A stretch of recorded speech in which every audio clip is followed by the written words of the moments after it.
অসমৰ বিশ্বনাথ চাৰিআলিৰ পৰা ওলাই গৈ ৰাষ্ট্ৰীয় পৰ্যায়ত জিলিকি উঠা এগৰাকী অনন্য প্ৰতিভাশালী কণ্ঠশিল্পী হ'ল নাহিদ আফৰিন। কেৱল কণ্ঠৰে নহয়, তেওঁ নিজৰ ব্যক্তিত্ব আৰু সমাজ সেৱাৰ জৰিয়তেও উত্তৰ পূৰ্বাঞ্চলৰ গৌৰৱ কঢ়িয়াই আনিছে।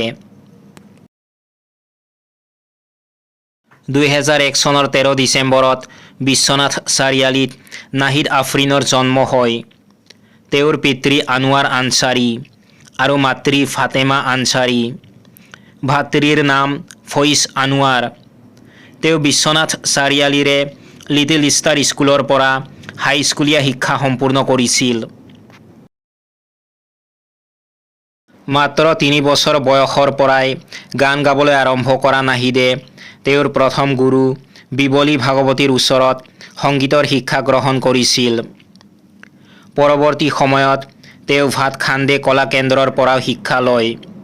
2013 চনত লিটিল চেম্পছ নৰ্থ ইষ্টত ৰানাৰ্ছ আপ হোৱাৰ পিছত 2015 চনৰ জনপ্ৰিয় ৰিয়েলিটি শ্ব' ইণ্ডিয়ান আইডল জুনিয়ৰত প্ৰথম ৰানাৰ্ছ আপ হৈ তেওঁ দেশজুৰি খ্যাতি লাভ কৰে।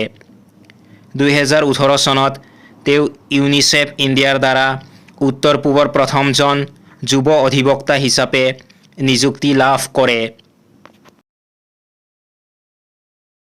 2016 চনত বলিউডৰ ছবি আকিৰাত কণ্ঠদান কৰি তেওঁ নেপথ্য সংগীত শিল্পী হিচাপে আত্মপ্ৰকাশ কৰে। অসমীয়া, হিন্দীৰ উপৰিও বাংলা আৰু বিভিন্ন পশ্চিমীয়া ভাষাত তেওঁ গীত পৰিৱেশন কৰিব পাৰে। সংগীতৰ পথাৰত আগবঢ়োৱা অৱদানৰ বাবে তেওঁ কেইবাটাও উল্লেখযোগ্য বঁটা লাভ কৰিছে। নাহিদে লাভ কৰা অন্যতম এক অনন্য স্বীকৃতি হ'ল সুনীত কুঁৱৰী উপাধি।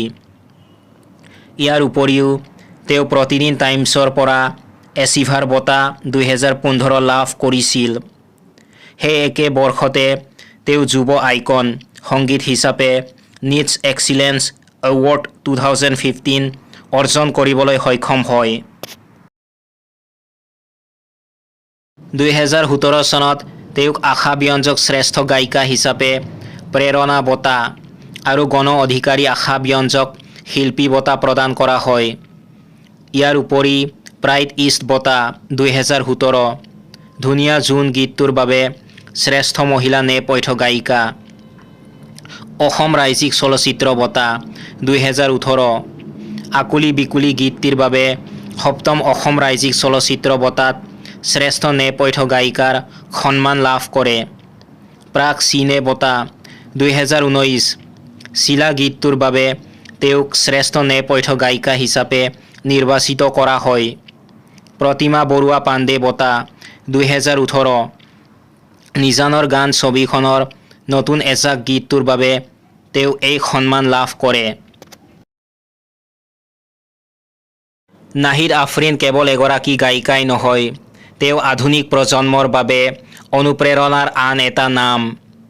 যিদৰে তেওঁৰ সুৰীয়া কণ্ঠে শ্ৰোতাৰ মন মুহি ৰাখে, সেইদৰে তেওঁৰ সফলতাৰ যাত্ৰাই প্ৰমাণ কৰে যে সপোন যিমানেই ডাঙৰ নহওক কিয়, একাগ্ৰতা থাকিলে সেয়া পূৰণ কৰা সম্ভৱ।